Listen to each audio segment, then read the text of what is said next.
Jardiner, ce n'est pas juste planter, c'est aussi une question de survie.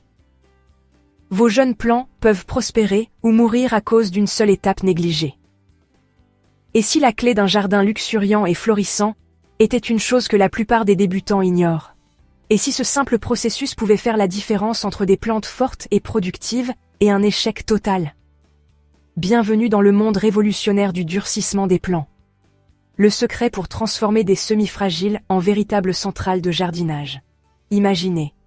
Vous avez dorloté vos semis pendant des semaines. En leur donnant juste ce qu'il faut d'eau, leur avez murmuré des mots d'encouragement, ne mentez pas, on le fait tous. Et les avez gardés bien au chaud dans votre installation intérieure. Puis, un jour, vous les plantez triomphalement dehors, pour les retrouver tout flétris comme de pauvres petites nouilles au coucher du soleil. Que s'est-il passé? Vous avez sauté l'équivalent jardinier d'envoyer vos enfants en colonie de vacances avant l'université. Le durcissement. C'est le processus progressif d'endurcissement de vos semis, afin qu'ils ne soient pas en état de choc lorsqu'ils sont exposés aux aléas de l'extérieur. Voyez-vous, ces plantes délicates ont vécu dans une bulle. Pas de vent, pas de soleil intense, pas de variation de température.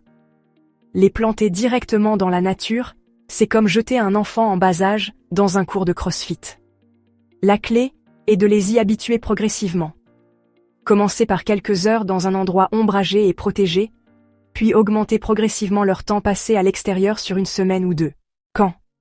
Une fois que les températures nocturnes sont régulièrement supérieures à 10 degrés Celsius, bien que certains légumes-feuilles, comme le chou frisé et la laitue, puissent supporter un temps plus frais.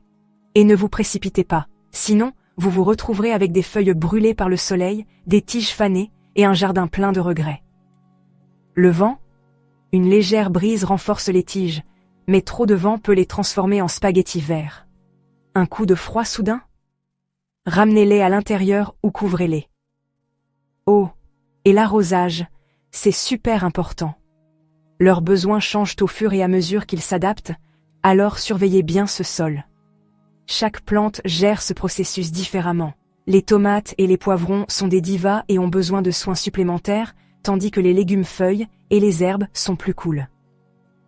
Une fois que vos semis sont correctement durcis, repiquez-les un jour nuageux ou en fin d'après-midi pour une transition en douceur. Pas de serre? Pas de problème. Utilisez un patio ombragé, un arbre ou même une couverture faite maison. Ce qu'il faut retenir? Le durcissement n'est pas juste une étape supplémentaire sophistiquée, c'est la clé d'un jardin florissant. Donnez à vos plantes une chance de s'endurcir avant le grand déménagement, et vous serez récompensé par des cultures fortes et résistantes, prêtes à affronter le monde.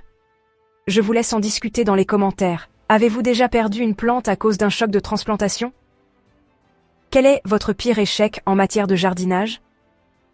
Vous pouvez nous soutenir en vous abonnant, si ce n'est pas déjà fait. Prenez soin de vous, prenez soin de vos proches, et je vous retrouve bientôt dans une autre vidéo.